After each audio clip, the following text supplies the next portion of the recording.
हवा का रुख बदलेगा, तूफान आएगा।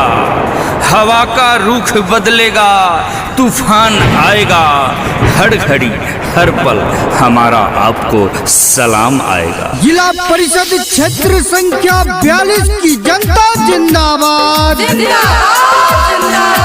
जियालाल प्रसाद यादव जिंदाबाद।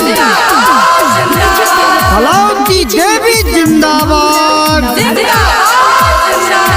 जिला परिषद क्षेत्र संख्या 42 की जनता जिंदाबाद।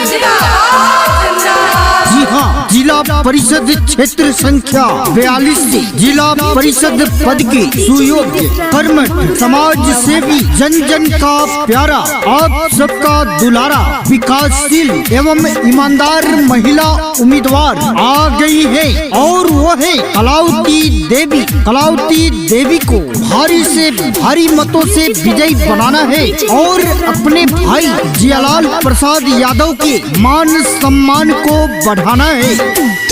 सुनिए चाचा चाची, सुनिए बहिनी माई, अपना बबुआ जियालाल के अपरी दिया हो जिताई। बंधन कबो टूटी ना रउआ से, नाता छूटी ना। सुनिए चाचा चाची, सुनिए बहिनी भाई, अपना बबुआ जियालाल के अपरी दिया हो जिताई। बंधन कबो टूटी ना रउआ से, नाता छूटी ना। सुनिए चाचा चाची, सुनिए बहिनी माई, अपन बबुआ जियालाल के अपरी दिया हो जिताई।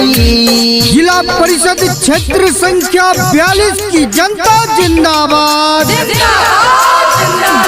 जियालाल प्रसाद यादव जिंदाबाद। कलावती देवी जिंदाबाद।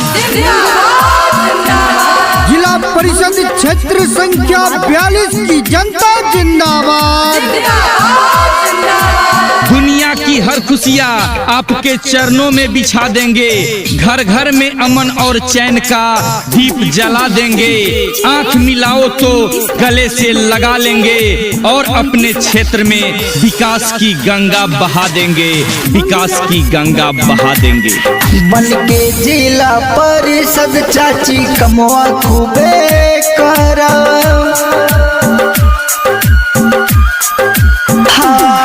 बन के जिला परिषद चाची कमवा खूबे करब। अपन क्षेत्र 42 के नमवा रोशन करब। राउर पावन चरणन में आकाश झुका दे हब हम। महतारी बेटा के नाता सब दिन निभा दे हम। बंधन कबो टूटी ना रउआ से, नाता छूटी ना। सुनिए चाचा चाची, सुनिए बहिनी माई, अपना बबुआ जियालाल के अपरी दिया हो जिताई। बंधन कबो टूटी ना रउआ से, नाता छूटी ना। जिला परिषद क्षेत्र संख्या 42 की जनता जिंदाबाद। जियालाल प्रसाद यादव जिंदाबाद। कलावती देवी जिंदाबाद। जिला परिषद क्षेत्र संख्या 42 की जनता जिंदाबाद। समाज के बिचवलियों ने नदियाँ बांटी, समंदर बांटी, इंसान को बांट डाला। नदियाँ बांटी, समंदर बांटी, इंसान को बांट डाला। मंदिर मस्जिद की लड़ाई में भगवान को बांट डाला। भगवान को बांट डाला। हिंदू चाहे मुस्लिम, चाहे सिख ईसाई,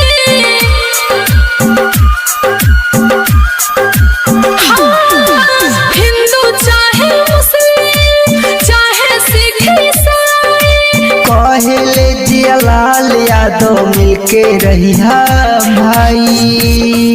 हम ना चाहिले नफरत, हम चाहिले हिताई। छोटकू के बबुआ कहीं, बड़कू के बड़का भाई। बंधन ता कबो टूटी ना, रउआ से नाता छूटी ना।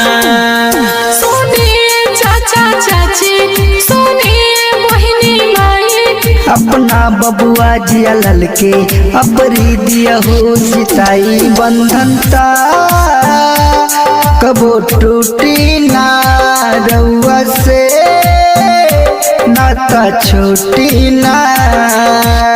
जिला परिषद क्षेत्र संख्या 42 की जनता जिंदाबाद। जियालाल प्रसाद यादव जिंदाबाद। कलावती देवी जिंदाबाद। जिला परिषद क्षेत्र संख्या 42 की जनता जिंदाबाद। घर घर में अमन और चैन का दीप जला देंगे। आंख मिलाओ तो गले से लगा लेंगे और अपने क्षेत्र में विकास की गंगा बहा देंगे, विकास की गंगा बहा देंगे। क्षेत्र के हर पंचायत में होई खूबे काम। चाचा ये चाची, पंचायत के हर टोला में होई खूब विकास। जियालाल यादव पर दिल से करी विश्वास।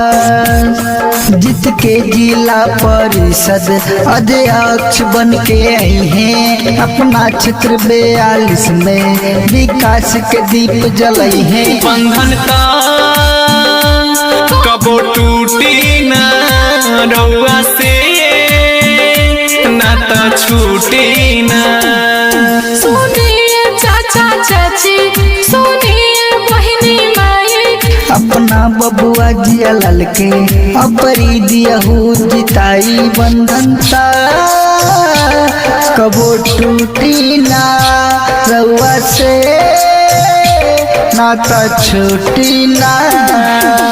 प्रचार प्रसार कैसेट बनवाने के लिए संपर्क करें केसीपी म्यूजिक, बिसरहिया चौक, ढाका।